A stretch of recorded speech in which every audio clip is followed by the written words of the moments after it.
ఐక్యరాజ్యసమితి వేదికగా పాక్ తీరును మరోసారి ఎండగట్టింది భారత్.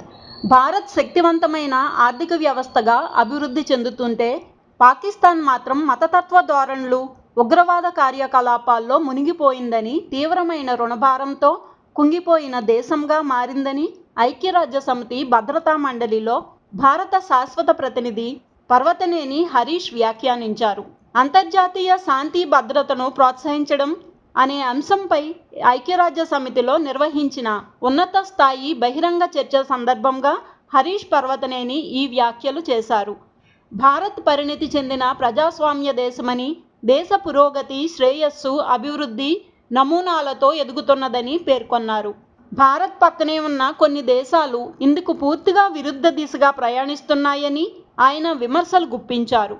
ఐక్యరాజ్యసమితి లక్ష్యాల సాధనలో భారత్ చురుకైన పాత్ర పోషిస్తోందని, శాంతియుత, సంపన్న ప్రపంచ నిర్మాణానికి కృషి చేస్తోందని హరీష్ పేర్కొన్నారు.